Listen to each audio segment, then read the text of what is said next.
नमस्कार दोस्तों, स्वागत है आपका दक्षिण कौशल आइट्स के ऑनलाइन प्लेटफॉर्म पर। हम लोग सीजीपीएससी प्रीलिम्स के लिए पॉलिटी के एमसीक्यूज और साथ में पीवाईक्यूज जो आए थे वो डिस्कस कर रहे थे। तो उसी के सीरीज में जो आज हमारा लेक्चर रहेगा वो राज्य विधानमंडल और मंत्रिपरिषद रहेगा।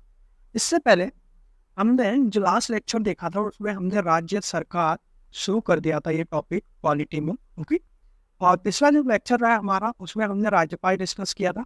अगर आपने वो वीडियो नहीं देखी है तो आप प्ले लिस्ट में जाके वो एक्सेस कर सकते हैं। तो आज हम राज्य विधानमंडल में विधानमंडल के पार्ट देखेंगे। देखो, राज्य विधानमंडल की अगर आप पार्ट की बात करें, जैसे हमने संसद में देखा था, संसद के जो भाग होते हैं उसमें हमने देखा था प्रेसिडेंट होते हैं, देन प्रेसिडेंट होते हैं, then Lok Sabha and then Rajya Sabha. Okay, Lok Sabha और राज्यसभा ये संसद के पार्ट होते हैं। उसी तरह जो विधानमंडल होते हैं, विधानमंडल के भी पार्ट होते हैं। विधानमंडल के जो पार्ट है उसमें राज्यपाल आएगी और राज्यपाल के साथ साथ विधान सभा आएगी।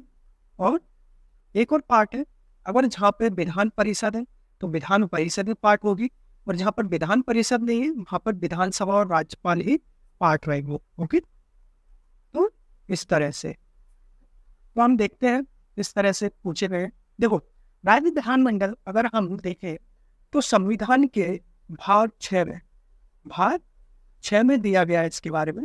और भाग 6 में अगर हम देखें आर्टिकल मेनली वो आर्टिकल है 168 से आर्टिकल 212 का। ओके, राज्य विधानमंडल के बारे में बताया गया, विस्तार से जानकारी दी गई है इनके गठन के बारे में, कार्यकाल के बारे में, अधिकारी उनके विशेषाधिकार और एमएनएस के बारे में। ओके, इसमें जानकारी दी गई है। तो देखो, ये हो गया राज्य विधानमंडल। अब विधानमंडल में भी देखो, अब ऐसा नहीं है विधानमंडल जो विधान परिषद है वो सब जगह ही है।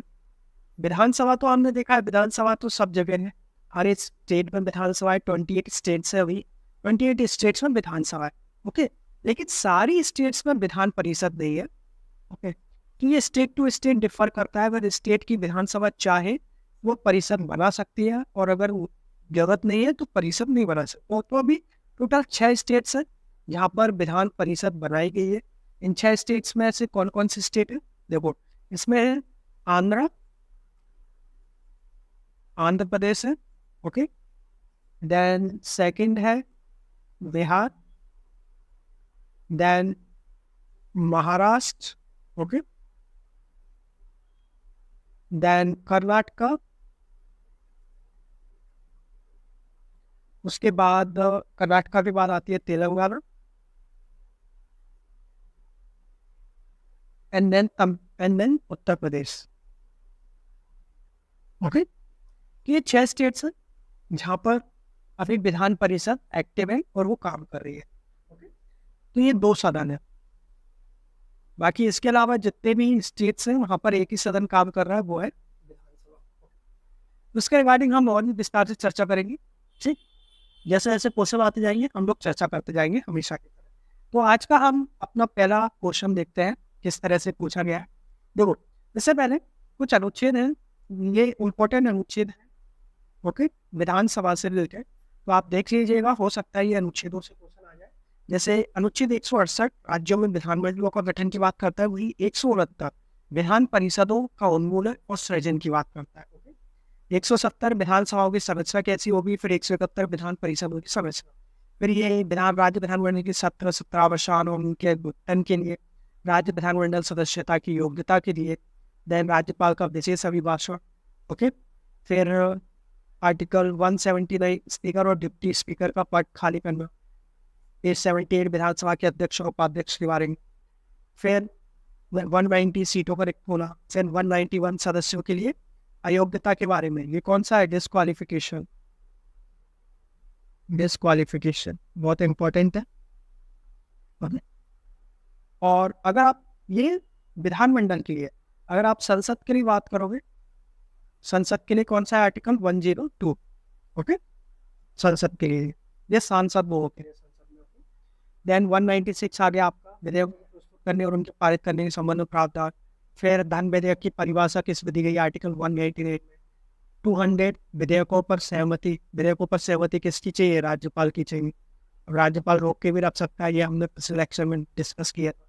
देन अनुच्छेद 202 ये वार्षिक वित्तीय विवरण की बात करता है, बजट है, ठीक है, कौन से 102। देन 213 213 अध्यादेश प्रख्यापित करने की राज्यपाल की शक्ति हो, जिसकी अवधि कितनी होगी, 6 माह होगी अध्यादेश। तो इस तरह से इंपॉर्टेंट आर्टिकल्स। तो देखो ये ना हमारा आज का पहला क्वेश्चन। पहला क्या बोलता है, भारतीय संविधान के अनुसार राज्यों की विधायिका में सम्मिलित है।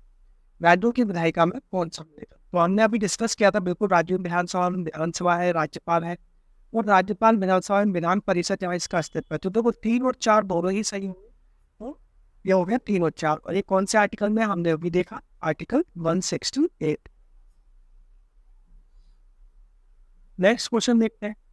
राज्य विधान परिषद के उत्साधन के लिए राज्य विधानसभा द्वारा संविधान के अनुच्छेद 169 के अंतर्गत स्वीकृत संकल्प के बारे में निम्नलिखित में से कौन सा कथन सही है?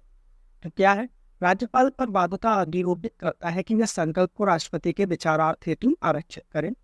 केंद्र सरकार पर कोई बाध्यता आरोपित नहीं करता है कि संसद में विधि निर्माण हेतु वो कोई कार्रवाई करे, और राज्यपाल पर कोई बाध्यता आरोपित नहीं करता है कि वह संकल्प को राष्ट्रपति के विचार हेतु आरक्षित करे, और केंद्र सरकार पर बाध्यता आरोपित करता है कि संसद में विधि निर्माण हेतु वो कार्रवाई करे।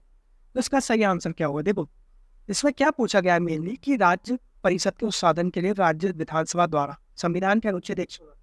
तो हमने देखा 169 में क्या बोला गया है, स्थापना बोला गया है, किस तरह से स्थापना होगी विधान परिषद की। ओके, विधान परिषद की देखो, ये देखो आर्टिकल 169 राज्यों में विधानसभा का परिषद उन्मूलन और सृजन के बारे में। तो उसी के रिगार्डिंग क्वेश्चन है कि संकल्प के बारे में निम्नलिखित में से कौन सा कथन सही है? तो इसका जो सही आंसर होगा वो होगा बी, कि केंद्र सरकार पर कोई बाध्यता आरोपित नहीं करता है कि वह संसद में विधि निर्माण हेतु इसके लिए कार्यवाही करे। अब देखो बात ये आती है कि राज्य विधान परिषद किस तरह से बनती है। ओके, विधान परिषद का जो निर्माण है किस तरह से किया जाता है। तो देखो विधान परिषद के निर्माण के लिए जो प्रोसेस रहती है, जो प्रोसेस शुरू करती है, वो कौन शुरू करती है? वो शुरू करती है विधानमंडल। ओके, ये संसद ये प्रोसेस शुरू नहीं कर सकता विधान परिषद के निर्माण के लिए, विधानमंडल ही इसके लिए पहले एक संकल्प पारित करती है। वो किस संकल्प, वो कैसे पारित होगा? वो बहुमत, कुल मतों कुल बहुमत, जो भी कुल मत एवं उपस्थित सदस्य होगा, कुल मत होंगे एवं जो भी उपस्थित सदस्य है कहाँ पर, विधानसभा में, एवं उपस्थित सदस्यों का 2/3 बहुमत चाहिए, 2/3 बहुमत। ओके, 2/3 बहुमत चाहिए। जब इससे संकल्प पारित हो जाएगा, ये जो संकल्प पारित हो जाएगा किसके लिए? विधान परिषद को सृजित करने के लिए संकल्प पारित हो जाएगा। तो फिर संसद क्या करेगी? संसद ये जो अधिनियम है इसको क्या करेगी? एक सामान्य फिर संसद को भेजा जाएगा। ठीक है, संकल्प पारित करके विधानसभा, विधानमंडल क्या करेगा? संसद को भेजेगा। संसद फिर इसे साधारण बहुमत से पारित करेगी लोकसभा में। अगर साधारण बहुमत से पारित हो जाता है लोकसभा में, साधारण बहुमत से पारित, संसद में पारित हो जाता है, तो फिर विधान परिषद का निर्माण हो जाएगा। प्रॉब्लम यह है, अगर विधानमंडल ने इसे पारित कर दिया तो केंद्र सरकार पर कोई बाध्यता नहीं है कि वो संसद में विधि निर्माण हेतु इसके लिए कोई कार्रवाई करे। वो बहुमत, अगर बहुमत से पारित नहीं होता है तो ये ड्रॉप कर दिया जाएगा, ये जो संकल्प है वो ड्रॉप हो जाएगा। तो यहाँ से भी पारित होना आवश्यक है। ओके, ये आवश्यक है। ठीक है, ये हो गया। नेक्स्ट क्वेश्चन देखते हैं। निम्नलिखित कथनों पर विचार कीजिए। भारत में किसी राज्य की विधान परिषद आकार में उस राज्य की विधानसभा के आदेश से अधिक बड़ी हो सकती है। किसी राज्य का राज्यपाल उस राज्य की विधान परिषद के सभापति को नाम निर्देशित करता है। देखो विधान परिषद का आकार पूछ रहा है, उसमें विधानसभा के आदेश से अधिक बड़ी हो सकती है, विधानसभा के आदेश से अधिक बड़ी। उपरोक्त कथनों में से कौन सा से सही है? देखो सबसे पहली बात, जो विधान परिषद है, हम कहाँ देखेंगे? यहाँ देख लेते हैं, यही देख लेते हैं। देखो ये विधान परिषद है, जैसे हम लेजिस्लेटिव काउंसिल भी बोलते हैं, विधान परिषद का जो आकार है वो विधानसभा के जितनी भी विधानसभा है, जो विधानसभा में कितने मेंबर हैं, जितने भी मेंबर हैं, विधानसभा के सदस्यों के कितने से ज्यादा नहीं होना चाहिए, 1/3 से अधिक नहीं। ओके, 1/3 से अधिक नहीं। और विधान परिषद की जो संख्या है वो 40 से कम नहीं होगी, 40 से कम नहीं। यानी या तो 1/3 सदस्य होने चाहिए, एंड वो विधानसभा है, विधानसभा के 1/3 सदस्य, और अगर 1/3 सदस्य 40 से कम नहीं होना चाहिए फिर भी, और जो संख्या है वो 40 से कम नहीं होना चाहिए इसकी विधान परिषद, और 1/3 से ज्यादा नहीं होना चाहिए। लेकिन 1/3 से ज्यादा हो रही है और 40 से कम है, तो वो कुछ 40 तो होनी चाहिए कम से कम। ओके, अब इसके लिए आर्टिकल है, आर्टिकल कौन से आर्टिकल में ये चीज दी गई है, ये दी गई है आर्टिकल 171। जब आप 171 पढ़ोगे तो उसमें विधान परिषद की संरचना के बारे में बताएगा। ओके,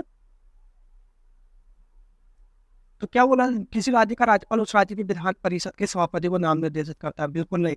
जो विधान परिषद के जो सभापति है और उप सभापति, उनका जो निर्वाचन होता है वो जो विधान परिषद होती है, जो परिषद होती है उसी के सदस्यों में से निर्वाचन होता है। ठीक है, खुद निर्वाचन करते हैं, परिषद निर्वाचन करती है। ओके?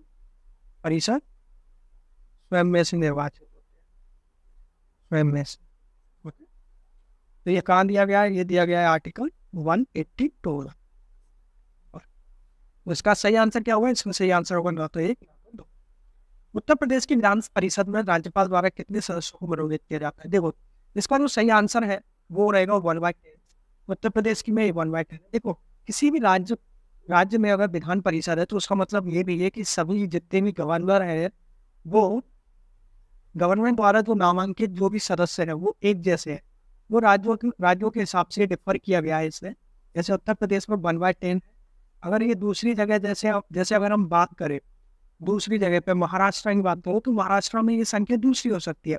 महाराष्ट्र में हो सकता है 1/8 हो, और भी जैसे तो मतलब इस तरह से ये संख्या डिफर हो सकती है। ओके, तो ऐसा कोई जरूरी नहीं है कि 1/10 ही नामांकित किए जा सकते हैं। तो देखो, अब इसमें देख लीजिए कि सदस्यों का वो सदस्य चुने जाते हैं विधान परिषद में किस तरह चुने जाते हैं।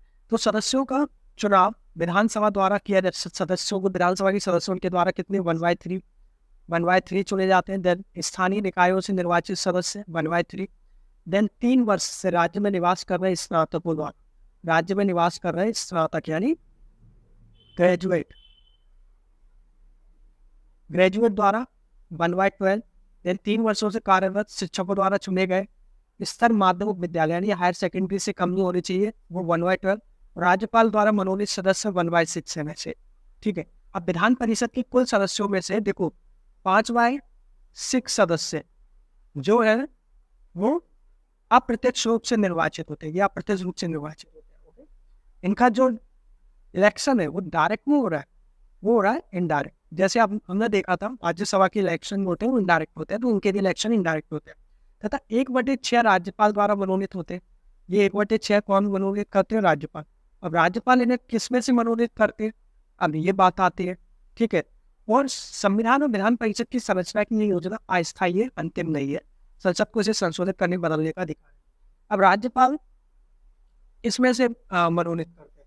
देखो, इसके लिए राज्यपाल जो मनोनीत करते हैं वो साहित्य, जिन्होंने उत्कृष्ट प्रदर्शन किया हो किन क्षेत्रों में, साहित्य, विज्ञान, कला, देन सहकारी आंदोलन में जिन्होंने पार्ट लिया हो। ओके, एवं समाज सेवा।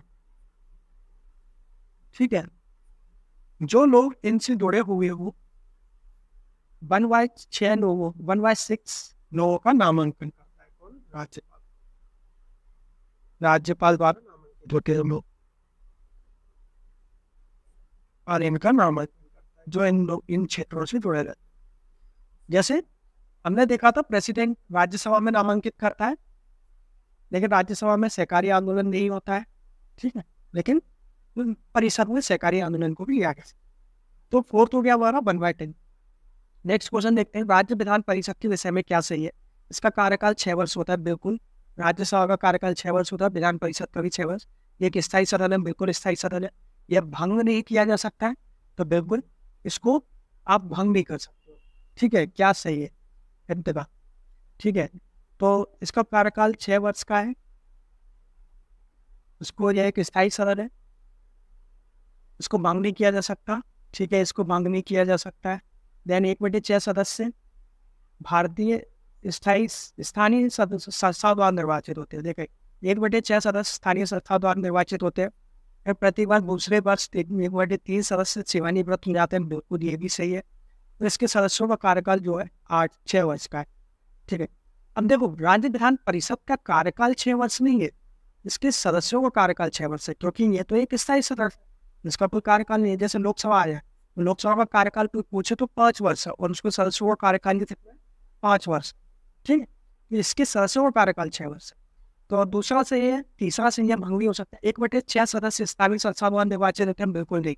हमने अभी क्या देखा, स्थानीय संस्था द्वारा निर्वाचित स्थानीय निकायों 1/3 होते हैं, ठीक है, और 1/3 सदस्य विधानसभा द्वारा निर्वाचित होते हैं। ये तो गलत हो गया। तो आंसर क्या आएगा, सी, 2nd, 3rd, 6th and 8। 2nd, 3rd, 6th and 8। ये वो राज्यपाल सदन का सभापति होता है, बिल्कुल नहीं। सभापति वो उन्हीं में से निर्वाचित होते हैं, ये निर्वाचित होते हैं। तो आंसर आएगा सी। नेक्स्ट क्वेश्चन देखते हैं, भारत के निम्नलिखित राज्यों में से किस में अब तक विधान परिषद नहीं है, यद्यपि संविधान 7th संशोधन जो हमने पढ़ा था 7th कॉन्स्टिट्यूशनल अमेंडमेंट एक्ट 1956, जिसमें राज्य पुनर्गठन आयोग बना, तो उस टाइम पे उसके लिए उपबंध किया गया था विधान परिषद के लिए, लेकिन अब तक बनी नहीं है। तो इसका सही आंसर है डी, क्योंकि हम महाराष्ट्र, कर्नाटक, बिहार में तो हम दे चुके हैं। एक आंसर बस मध्य प्रदेश के लिए उपबंध है, लेकिन अभी तक बनाए नहीं है। अब देखो, कभी कभी राज्य इसे बनाते नहीं है, उसके पीछे कारण क्या होता है। कभी कभी माना जाता है कि एक विलंब की संस्था है, ये कुछ नहीं करती, सिर्फ विलंब का काम करती है। जो भी बिल अधिनियम होते हैं उनको पास करने में विलंब, और एक खर्चीली संस्था है, ओके, एक खर्चीली संस्था है, क्योंकि राज्य का भार भी बढ़ता है। जब आप परिषद चला रहे हो, एक परिषद, तो उसमें सैलरी भी देनी पड़ेगी आपको, ठीक है। तो राज्य का भार भी बढ़ता है, खर्चीली संस्था ये, ओके, और विलंब का काम है, क्योंकि अधिनियम विधानसभा में जाएगा, विधान परिषद में जाएगा, तो इसलिए इसको पारित नहीं किया। अब निम्नलिखित में से किस राज्य में विधायिका का दूसरा सदन नहीं है, 7, तो तमिलनाडु में नहीं है। देखो, इसका सही आंसर क्या होगा, तमिलनाडु में नहीं है, बाकी सब जगह तो है और हम देख चुके हैं। नेक्स्ट क्वेश्चन, निम्नलिखित कथनों पर विचार कीजिए। भारत के संविधान में उपबंध है कि प्रत्येक राज्य की विधानसभा 450 से अधिक, 450 से अधिक सदस्यों से मिलकर बनी होगी, जो कि राज्य में प्रादेशिक निर्वाचन क्षेत्रों से प्रत्यक्ष निर्वाचन द्वारा चुनी जाएगी। तो दूसरा है, कोई व्यक्ति किसी राज्य की विधानसभा के किसी स्थान को भरने के लिए चुने जाने के लिए अर्ह नहीं होगा यदि उसकी आयु 25 वर्ष से कम है। पहला क्या है कि विधानसभा 450 से अधिक सदस्यों से मिलकर बनेगी। कि देखो, ये तो गलत हो गया, क्योंकि आर्टिकल 170 जब आप बोलते हो, आर्टिकल 170 जब आप पढ़ते हो, आर्टिकल 170 का जो फर्स्ट क्लॉज पढ़ोगे, तो उसमें सीधा बोला गया है कि प्रादेशिक प्रत्यक्ष निर्वाचन द्वारा तो चुने जाएंगे, लेकिन जो संख्या रहेगी वो 500 ये मैक्सिमम, ठीक है। और अगर आप मिनिमम बात करते हो, मिनिमम जो रहेगी वो 60 रहेगी, और 60 से कम होना चाहिए, 500 से ज़्यादा नहीं होनी चाहिए। तो 60 से 500 के बीच में इनकी संख्या होनी चाहिए सदस्यों की, ओके। और कोई व्यक्ति किसी राज्य की विधानसभा किसी स्थान को भरने के लिए चुने जाने के अर्ह नहीं होगा यदि उसकी आयु 25 वर्ष से कम हो। बिल्कुल, जो आयु है वो 25 वर्ष से निर्धारित की गई है। ये आर्टिकल किस में दिया गया है, ये आर्टिकल 173 में बोला गया है। 25 वर्ष ये विधानसभा के लिए है, ठीक है, ये सभा के लिए, एंड 13 ईयर्स ये परिषद, विधान परिषद के लिए निर्वाचन। नेक्स्ट क्वेश्चन देखते हैं, राज्य विधानसभाओं में अन्य भारतीय समुदाय के लिए प्रतिनिधित्व का प्रावधान भारत के संविधान के किस अनुच्छेद द्वारा किया गया है। देखो प्रतिनिधित्व का जो प्रावधान किया गया है वो तो आर्टिकल 333 के अनुसार किया गया है, जिसमें बोला गया है कि अगर राज्यपाल को ऐसा लगता है कि पर्याप्त प्रतिनिधित्व नहीं है विधानसभा में, इस समुदाय का पर्याप्त प्रतिनिधित्व नहीं है, तो वो किसी एक को लोकसभा में देखो 2 का होता था, लेकिन वो किसी एक को नामांकित कर सकता है विधानसभा के लिए, ओके, नामांकित कर सकता है आंग्ल भारतीय समुदाय से। लेकिन क्या है, अभी 104 कॉन्स्टिट्यूशनल अमेंडमेंट एक्ट आया है, एक्ट उसको अमेंड किया है, संशोधन किया है, 2019 में आया। उसमें कौन से आर्टिकल में इसको वो किया गया? आर्टिकल 334 को संशोधित किया गया है, जिसमें बोला गया है कि ये जो नामांकन था आंग्ल भारतीय समुदाय का, उसको हम निष्प्रभावी कर दिया गया है, उसको हम निष्प्रभावी कर दिया गया है। तो अब ये ना तो विधान परिषद में, ये ना तो अब विधानसभा में, और ना ही लोकसभा में नामांकित किए जाएंगे। विधानसभा एवं लोकसभा दोनों ही जगह आंग्ल भारतीय समुदाय का प्रतिनिधित्व नहीं होगा। ओके, प्रतिनिधित्व तो बोल सकते हो, प्रतिनिधित्व नहीं बोल सकते हम, नामांकन नहीं होगा, इसका नामांकन नहीं। अब नामांकित कोई भी सदस्य नहीं है, जितने भी सदस्य वो सब चुने जाते हैं। ऑल्सो मंजूर ऑफ क्वेश्चन। नेक्स्ट क्वेश्चन देखते हैं। विधानसभा के सदस्यों की निर्भरताओं से संबंधित प्रश्नों पर अंतिम विनिश्चय किसके द्वारा लिया जाता है? अंतिम विनिश्चय विधानसभा के सदस्यों की निर्भरताओं से संबंधित, देखो इसका सही आंसर होगा राज्यपाल द्वारा। और आर्टिकल जो 192 है वो बोलता है कि अंतिम विनिश्चय कौन लेंगे? अंतिम विनिश्चय लिया जाएगा राज्यपाल के द्वारा। लेकिन जो राज्यपाल है वो निर्वाचन आयोग से सलाह लेकर काम करेगा, ऐसा नहीं अपने विवेकाधिकार से कर दे। निर्वाचन आयोग से, आयोग की राय के अनुसार, ओके, उससे सलाह लेगा और फिर उसको विनिश्चय करेगा। अंतिम विनिश्चय उसी के पास, ओके। ये कौन सा? निर्भरताओं से संबंधित, सदस्यों की निर्भरता से संबंधित। लेकिन 10th शेड्यूल से रिलेटेड निर्भरता गई। 10th शेड्यूल, क्योंकि आप जानते हो ना 10th शेड्यूल क्या है? दल बदल क्या था? एंटी डिफेक्शन लॉ बोलते हैं, जैसे हम जैसे एंटी डिफेक्शन लॉ बोलते हैं, दल बदल क्या था। तो इसका जो निर्धारण किया जाएगा वो अगर अध्यक्ष विधानसभा के मामले में, सभापति विधान परिषद के मामले, और इसकी न्यायिक समीक्षा भी हो सकती है। देखो अभी कभी ये आ गया कि इनका जो निर्णय होता है वही अंतिम होता है। इसके निर्णय पर सुप्रीम कोर्ट या फिर हाई कोर्ट में नहीं जाया जा सकता, बिल्कुल जा सकता है। इसकी न्याय समीक्षा हो सकती है, जुडिशियल रिव्यू हो सकता है, जुडिशियल रिव्यू हो सकता है।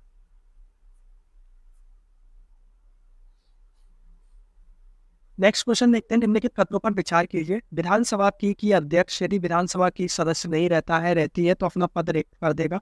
जब कभी विधानसभा का विघटन किया जाता है तो अध्यक्ष अपने पद को तुरंत रिक्त कर देगा।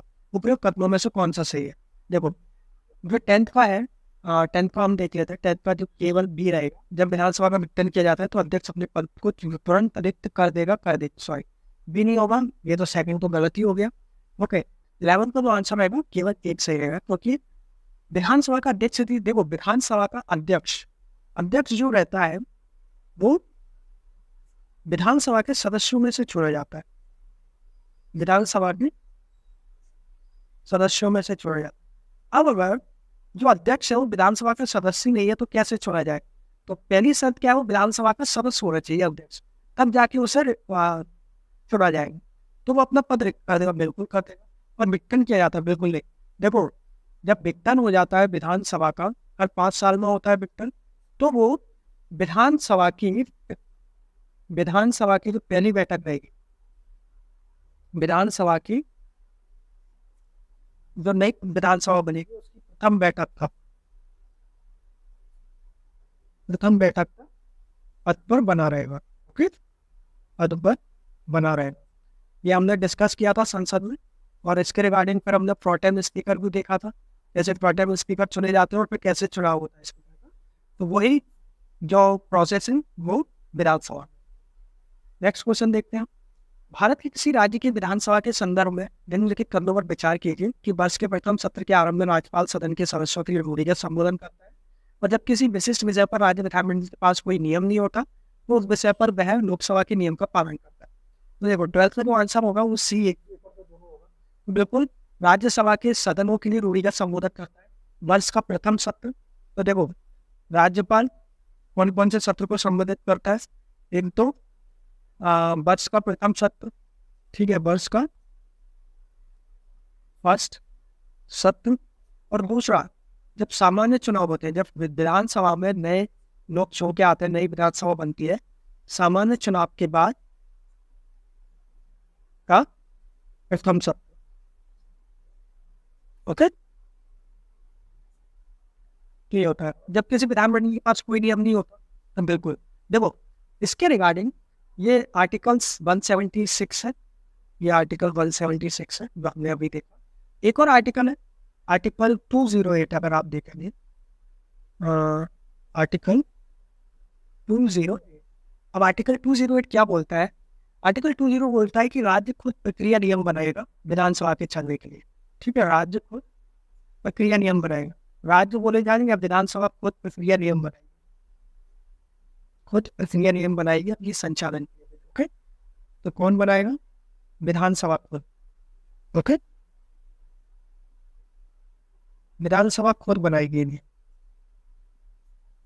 लेकिन अगर ऐसी परिस्थिति आती है जहां पर कुछ विषयों पर विधानसभा के पास कोई नियम नहीं है, तो विशिष्ट विषय पर नियम नहीं है, तो वो उन विशिष्ट विषयों के लिए लोकसभा के नियम का पालन कर सकती है। जो लोकसभा में नियम चले आ रहे हैं उन नियमों का पालन कर सकती है। आर्टिकल 209 में दिया है, वो खुद तो नियम बना सकती है देखो प्रक्रिया संचालन के लिए 208, लेकिन कुछ विशिष्ट विषय ऐसे आते हैं जिन पर उसके पास कोई नियम नहीं है विधानसभा के पास, तो उस टाइम के लिए वो लोकसभा के नियम का पालन कर सकती है। आर्टिकल 209 में दिया गया। 13 है, यदि बजट विधानसभा में पूरा स्थापित होने के पूर्व खुल जाए तो क्या होगा? जब मुझे CGPSC में पूछा गया था ये क्वेश्चन, CGPSC का ही पूछा नहीं, तो क्या होगा? तो देखो इसका आंसर है कि जो वित्त मंत्री उसको त्यागपत्र देकर हो। हमने देखा था जो बजट है वो वित्त मंत्रालय के द्वारा बनाया जाता है, और उसको हेड कौन करता है? वो करता है फाइनेंस मिनिस्टर। ठीक है, ये आपने देखा होगा निर्मला सीतारमण ने जो अभी बजट दिया था इस साल का, वो कि फाइनेंस मिनिस्टर का। अब जो मिनिस्टर बनते हैं, मिनिस्टर बनने के टाइम पे वो एक शपथ लेते हैं, वो लेते हैं गोपनीयता की शपथ। गोपनीयता की शपथ लेते हैं वो, ओके, मंत्री पद संभालने से। अब गोपनीयता की शपथ लेते हैं तो उन्हें ये चीज गोपनीय रखना चाहिए, राइट? तो गोपनीयता की शपथ लेने के टाइम अगर वो नहीं रख पाते तो उनकी व्यक्तिगत जिम्मेदारी होती है, और व्यक्तिगत जिम्मेदारी लेते हुए उन्हें वो पद खाली करना होता है। ओके, लेते हुए उन्हें वो त्यागपत्र देना होता है, तो त्यागपत्र देना होता है।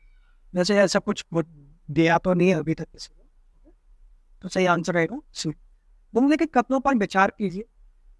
भारत के संविधान के अनुसार कोई भी ऐसा व्यक्ति जो मतदान के योग्य है, ध्यान देना, मतदान के लिए योग्य है, किसी राज्य में 6 माह के लिए मंत्री बनाया जा सकता है, तब भी जबकि वह उस राज्य के विधानमंडल का सदस्य नहीं है। ठीक, दूसरा है लोक प्रतिनिधित्व अधिनियम RPA representation of people act 1951 के अनुसार कोई भी ऐसा व्यक्ति जो दंडिक अपराध के अंतर्गत दोषी पाया जाता है उसको 5 वर्ष के लिए कारावास का दंड दिया गया है। चुनाव लड़ने के लिए स्थायी तौर पर निर्धारित हो जाता है, बनेगा कारावास से मुक्त हो चुका है। देखो पहला आपको सही लग रहा होगा, लेकिन इसमें क्या बोला गया? मतदान के लिए योग्य है, वो किसी राज्य में 6 माह के लिए मंत्री बनाया जा सकता है। देखो मंत्री बनने के लिए राज्य में 6 माह के लिए, विधानसभा में मंत्री बनने के लिए, चुनाव लड़ने के लिए एज क्या है? 25 ईयर, और मतदान देने के लिए एज क्या है? 80 ईयर। 18 साल की एज होनी चाहिए मतदान देने के लिए, तो ये तो गलत हो गया ना। जो कि मतदान देने के लिए योग्य तो जरूरी नहीं है मंत्री बन जाएगा, मंत्री बनने के लिए उसे 25 साल की उम्र होना जरूरी है। दूसरा, स्थायी तौर पर निर्धारित नहीं होता है। देखो क्या होता है स्थायी तौर पर निर्धारित नहीं होता, जैसे किसी को अगर 2 वर्ष या फिर उससे ज्यादा की सजा हो जाती है, 2 वर्ष या उससे ज्यादा की सजा हो जाती है, उससे ज्यादा की सजा हो जाती है, तो 2 वर्ष तो काटेगा ही काटेगा सजा के, 2 वर्ष के बाद आफ्टर 2 वर्ष वो 6 साल तक की अतिरिक्त अवधि तक भी चुनाव नहीं लड़ सकता। 6 साल की अतिरिक्त अवधि तक वो क्या होगा, वो रहेगा, निर्धारित रहेगा। ठीक है, वो चुनाव नहीं लड़ सकता। टोटल कितने हो गए? 8 साल हो गए। अगर उसे 2 साल की सजा होती है, अगर उसे 5 साल की सजा होती है तो 5 साल तक तो चुनाव लड़ ही नहीं पाएगा। प्लस 5 के जब वो 22 जब बरी हो जाएगा, वो अपनी सजा पूरी कर लेगा 5 साल, उसके बाद 6 साल तक भी वो निर्धारित रहेगा। ओके, ये इससे रिलेटेड केस था सुप्रीम कोर्ट में, उसके बाद ये फैसला है। ये केस था lily Thomas versus union of India. Okay, lily Thomas versus union of India 2013 में ये डिसीजन आया सुप्रीम कोर्ट का, जहां पर वो आपराधिक प्रकृति के जो लोग थे उनको चुनाव लड़ने से रोका जाए। ओके, चुनाव लड़ने से रोका जाए।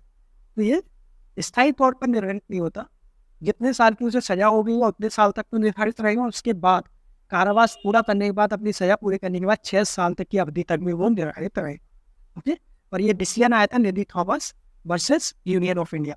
इन्होंने PIL दायर की थी, जिसे हम जनहित याचिका बोलते हैं, पब्लिक इंटरेस्ट लिटिगेशन, जो कि हमने लास्ट लेक्चर को हमने देखा था। अगर आप सुप्रीम कोर्ट का लेक्चर देखोगे उसमें हमने ये विस्तार से चर्चा की है, public interest litigation. Next question देखते हैं 15 है।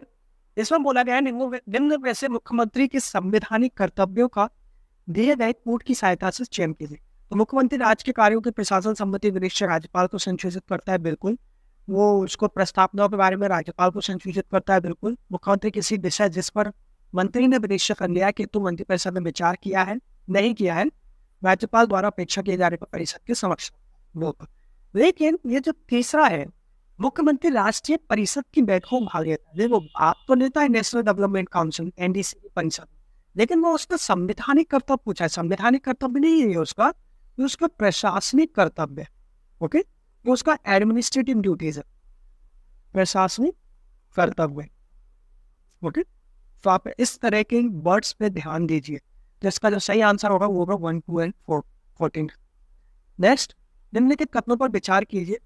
किसी राज्य में मुख्य सचिव को उस राज्य के राज्यपाल द्वारा नियुक्त किया जाता है, और राज्य में मुख्य सचिव का नियत कार्यकाल होता है। देखो, राज्यपाल द्वारा नियुक्त किया जाता है, लेकिन जो उनका जो कार्यकाल होता है वो नियत नहीं होता, तो कितने भी कार्यकाल तक रहते हैं।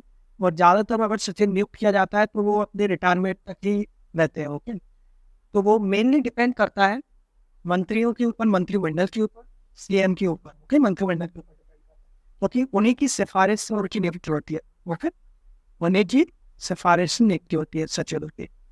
तो इसका सही आंसर क्या होगा? केवल 1। ओके, कार्यकाल निश्चित नहीं है, तो सचिव और उसका कार्यकाल निश्चित नहीं है। नेक्स्ट क्वेश्चन देखते हैं। राज्य सचिवालय के प्रशासन व मंत्रिमंडल को जाने वाली सभी नास्तियां बोल सकते आप, फाइल्स बोल सकते हो, फाइल्स किसके माध्यम से भेजी जानी आवश्यक।